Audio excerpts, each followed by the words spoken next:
Bienvenido a nuestro resumen semanal del 19 al 23 de septiembre. Estas son las noticias.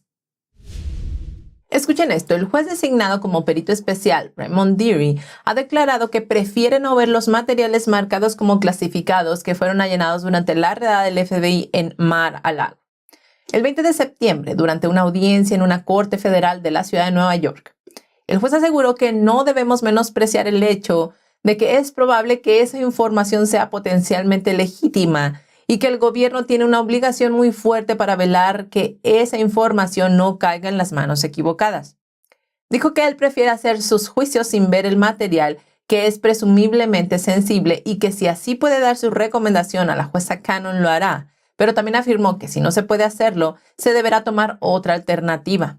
Estas declaraciones por parte del juez Dearie fueron dadas durante la primera audiencia celebrada desde que Aileen Cannon, la jueza federal de distrito, nombrada por Trump, lo eligiera como perito especial en el caso de los registros de Trump.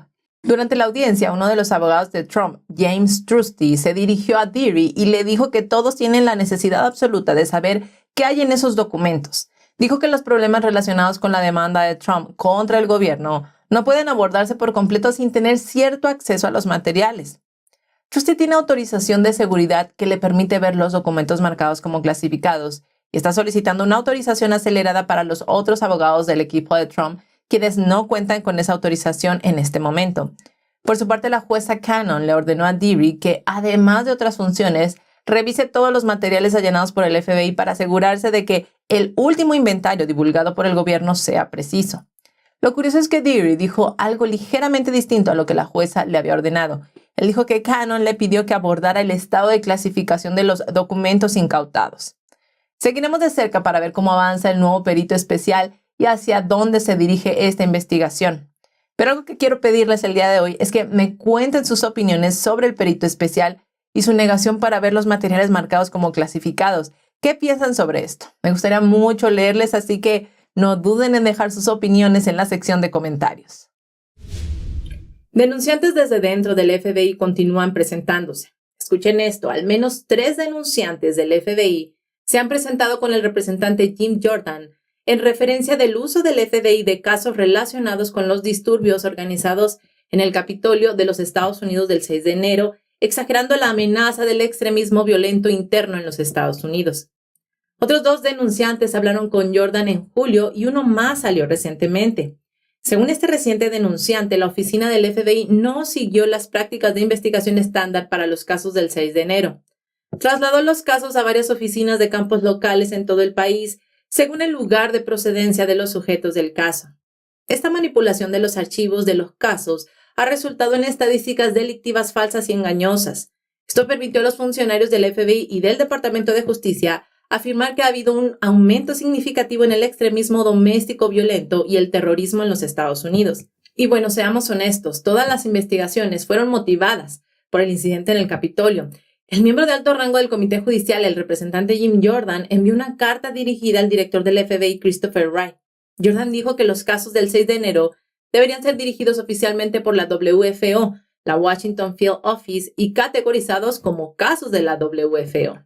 Aunque esas oficinas locales recibieron los casos, haciendo parecer que estaban realizando las investigaciones sobre estos mismos, esto según la carta, en realidad la oficina de campo de Washington continuó realizando la mayor parte del trabajo.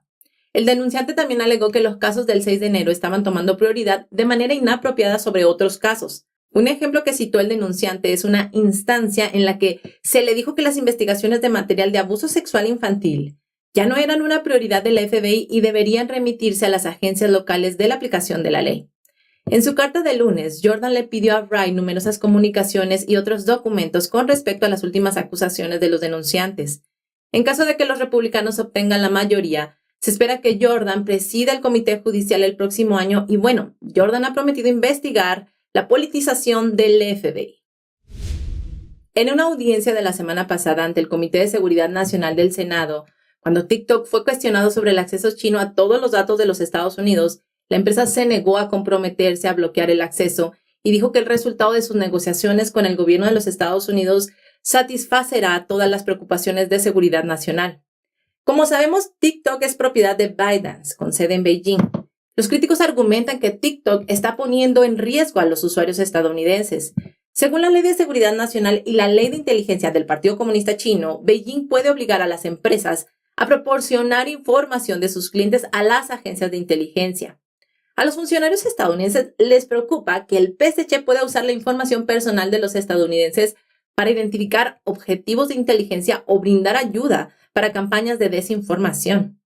TikTok ha reconocido que los empleados de su empresa matriz china, ByteDance, pueden acceder a los datos de los usuarios estadounidenses en determinadas circunstancias, pero enfatizó que se requiere aprobación previa. Sin embargo, en junio, BuzzFeed señaló que los empleados chinos de ByteDance, según un audio filtrado de una reunión, habían accedido a los datos de los usuarios estadounidenses de TikTok en múltiples ocasiones. La directora de operaciones de TikTok, Vanessa Pappas, confirmó en la audiencia que los empleados chinos de la compañía tienen acceso a los datos de los usuarios de Estados Unidos, pero declaró que TikTok bajo ninguna circunstancia entregará estos datos al gobierno chino.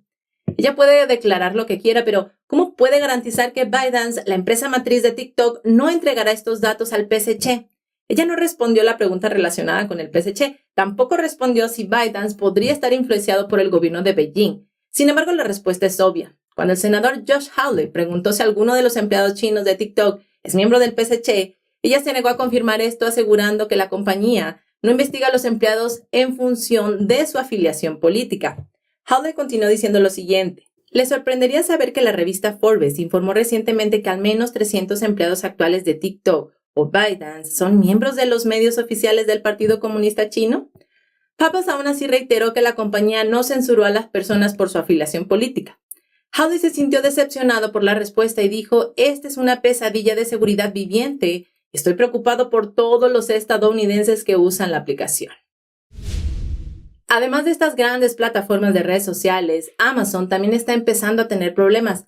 La semana pasada, California presentó una demanda contra Amazon alegando que Amazon violó las leyes antimonopolio del estado al sofocar la competencia y al obligar a los vendedores a mantener los precios de los productos más altos en otros sitios. Es una reminiscencia de otra denuncia que se presentó el año pasado en el Distrito de Columbia. Esa denuncia fue desestimada por un juez de distrito a principios de este año y ahora se encuentra en proceso de apelación. Pero los funcionarios de California no creen que correrán la misma suerte. Eso se debe en parte a que se recopiló suficiente información durante la investigación de más de 2 años, incluidas citas y también entrevistas con vendedores, con los competidores de Amazon y con empleados actuales y anteriores de Amazon. La oficina del fiscal general de California, Rob Bonta, dijo en la demanda que Amazon usó los términos del contrato para prohibir a los vendedores ofrecer precios más bajos para productos en sitios que no son de Amazon, incluidos los propios sitios web de los vendedores. A los comerciantes que no cumplen con la política se les puede negar una ubicación destacada de su producto en Amazon y pueden enfrentarse a otras sanciones como la suspensión o cancelación de sus cuentas. Esta práctica, en esencia, obliga a los comerciantes a publicar precios más altos en otros sitios para ayudar al gigante minorista a mantener dominante su posición en el comercio electrónico. Amazon, con sede en Seattle, que controla alrededor del 38% de las ventas en línea en los Estados Unidos, es más que Walmart, eBay, Apple, Best Buy y Target combinados. Esto según lo afirma la investigación Insider Intelligence. Amazon ha sido objeto de escrutinio por parte de legisladores y grupos de defensa que piden aplicar políticas antimonopolio más estrictas. A principios de este año, los legisladores del Congreso instaron al Departamento de Justicia a investigar si la empresa recopila datos de los vendedores, desarrollar productos de la competencia y ofrecer estos productos de manera más destacada en su sitio web. En julio, Amazon hizo concesiones para resolver 2 investigaciones antimonopolio de la Unión Europea. Mientras que algunos han alegado que el FBI pagó a Igor Danchenko, quien es la fuente clave del expediente Steele, para encubrir su fabricación de información para dicho expediente, ahora el mismo Danchenko ha confirmado que estuvo en la nómina del FBI durante años. Danchenko fue investigado por el FBI en el 2009 al 2011.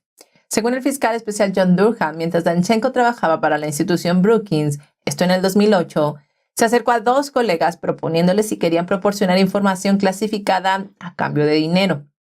Después de una investigación preliminar, el FBI descubrió que Danchenko era socio de 2 hombres conocidos por los expertos en contrainteligencia de la oficina y que tenía contactos previos con oficiales de inteligencia rusos y con la embajada rusa.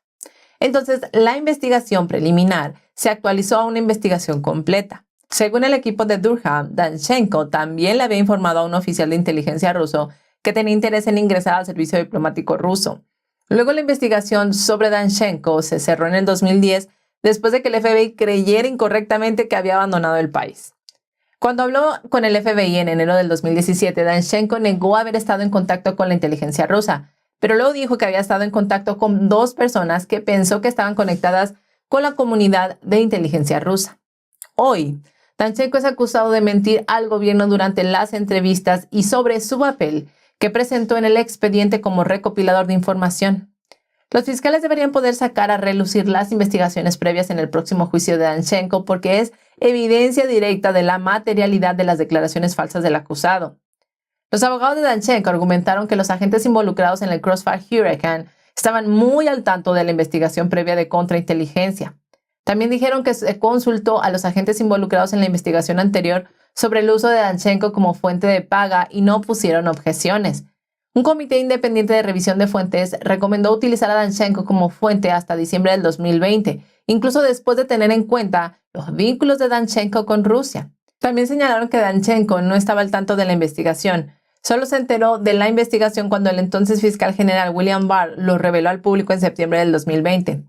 El hecho es que fue el FBI quien supo que había sido investigado por posible espionaje en nombre de Rusia, pero insistió en utilizar a Danchenko como fuente clave para el expediente Steele. Así que nos queda claro por qué el expresidente Trump acusó al FBI de colusión con Rusia, contrario a la acusación sobre él de que tenía estrechos vínculos con Rusia.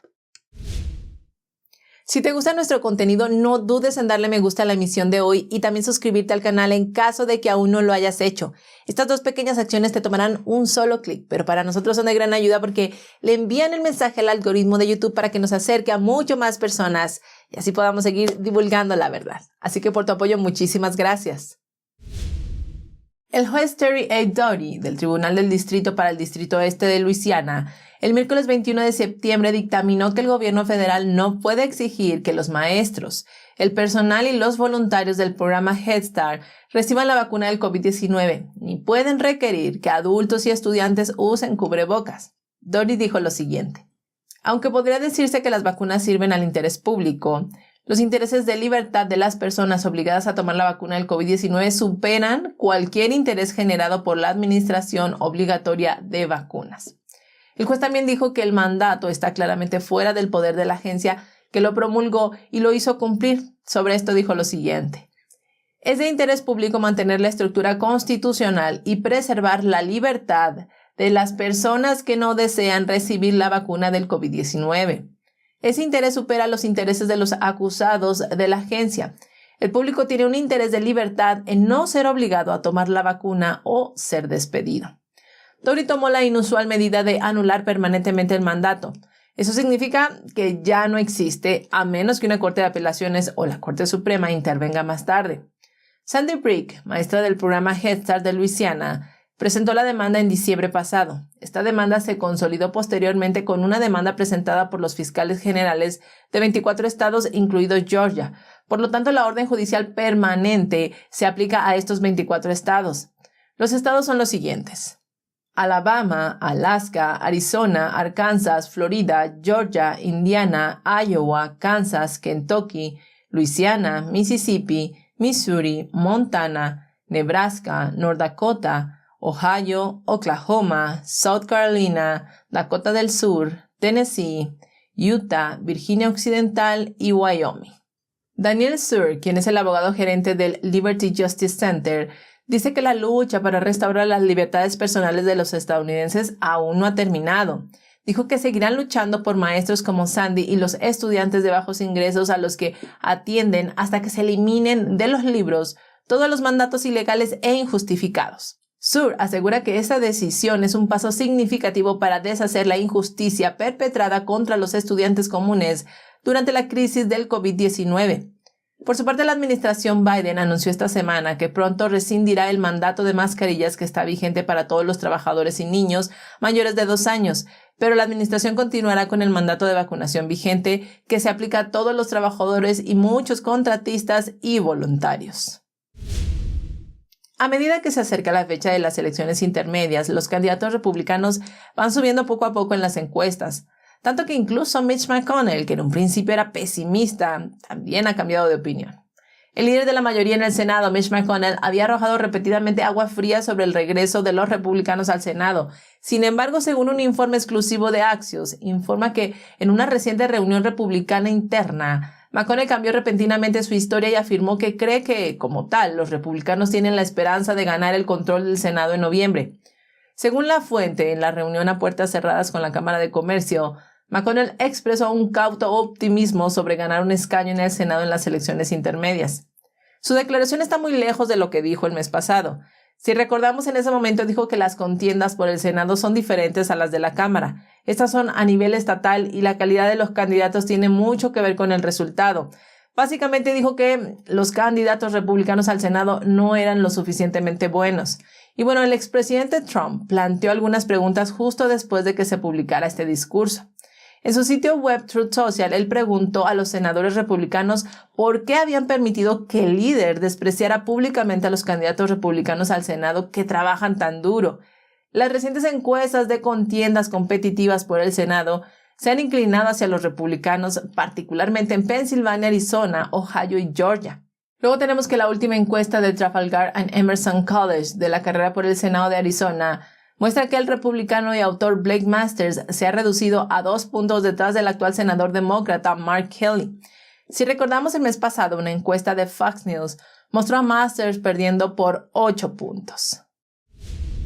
Debido a que la opinión pública está inclinada hacia los republicanos, ahora los demócratas de izquierda están persiguiendo más fervientemente al expresidente Trump. La fiscal general de Nueva York, Letitia James, tomó el miércoles la dramática medida de presentar una demanda contra el expresidente Donald Trump y sus 3 hijos adultos, acusándolos de presunto fraude comercial. En una demanda de 300 páginas, la oficina de Letitia James alega que el fraude involucra todos los aspectos del negocio de la familia Trump. Acusa a Trump y a sus 3 hijos adultos de subvaluar las propiedades para obtener mejores tasas en préstamos, pólizas de seguro e impuestos. Este es un caso civil, no un caso criminal.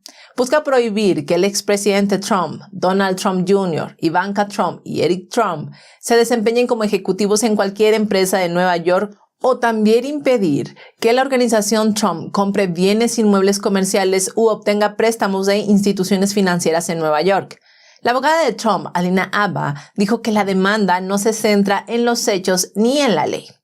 Dijo en un comunicado lo siguiente: más bien se centra únicamente en promover la agenda política de la fiscal general. Está muy claro que la oficina de la fiscal general se ha excedido en su autoridad legal al entrometerse en transacciones en las que no ha habido absolutamente ningún delito. Y es que durante años el expresidente Trump ha enfatizado que Letitia James está utilizando varias investigaciones para apuntar específicamente a Trump en un intento, por impulsar su perfil político. Hablando del perfil político de ella, obviamente. En un discurso de campaña antes de su elección en el 2018, James prometió usar su cargo como fiscal general para atacar a Trump con investigaciones. El representante Jim Banks, presidente del Comité de Estudios Republicanos, llamó a James desesperada. Él dijo en un comunicado lo siguiente: la fiscal Letitia James hizo campaña para demandar al presidente Trump y ahora está desesperada por cumplir esa promesa. Por el bien de nuestra nación, espero que los demócratas de la Cámara y el presidente Biden entren en razón y denuncien esta expedición de pesca ilegítima. Después de que se hizo pública la demanda, el expresidente Trump escribió una publicación en Truth Social que James estaba tomando esta medida porque había tenido un desempeño inferior frente a su retador republicano. El expresidente dijo lo siguiente: otra cacería de brujas por parte de una fiscal general racista, Letitia James, que fracasó en su candidatura a gobernadora, quien no tuvo casi ningún apoyo del público y ahora le está yendo mal contra el candidato de Law and Order AG, el muy respetado Michael Henry. Y además agregó: nunca pensé que se presentaría este caso hasta que vi sus números de encuestas que son realmente malos. Por su parte, el presidente del Partido Republicano de Nueva York, Nick Langworthy, criticó la demanda como un descarado y político truco publicitario. Él dijo lo siguiente: la demanda civil de Tish James contra la familia Trump 49 días antes de las elecciones, es uno de los trucos publicitarios políticos más descarados que he visto en mi vida. Las encuestas recientes confirman que los votantes la están dejando a ella y a sus compañeros demócratas en masa, y como hemos visto constantemente, los demócratas de Nueva York no tienen ningún problema en infringir las leyes o pisotear nuestra Constitución para tratar de mantener el poder. James está demandando por más de 250 millones y ha remitido posibles violaciones de la ley federal al Departamento de Justicia y al IRS. Sin embargo, el New York Times señaló que es probable que la demanda fracase. El expresidente Trump agradeció al New York Times por su informe y también escribió citando primero el artículo que decía lo siguiente. The New York Times, su caso, el de Peekaboo James contra él, podría ser difícil de probar. Las valoraciones de las propiedades a menudo son subjetivas y los estados financieros incluyen un descargo de responsabilidad muy fuerte, y finalizó esa publicación con un gracias. Por su parte, los legisladores republicanos están levantando los puños y planean, después de las elecciones de mitad de periodo, enfrentarse a estas transgresiones de la izquierda. El representante Jim Banks declaró lo siguiente. Cuando recuperemos la mayoría, los republicanos de la Cámara responsabilizarán a los actores partidistas que se hacen pasar por agentes de la ley por abusar de su poder. Llegamos al fin del resumen semanal. Muchísimas gracias por acompañarnos hasta aquí. Te recuerdo que ya tenemos activas las membresías y al unirte a nuestro canal podrás obtener muy buenos beneficios, pero además apoyar a nuestro proyecto de manera económica, lo cual agradecemos infinitamente. La forma de hacerlo es súper sencillo, cliqueando el botón de ahí abajo que dice Join o unirse. Que tengas un excelente fin de semana. Nos vemos el lunes. Recuerda, sigamos en búsqueda de la verdad.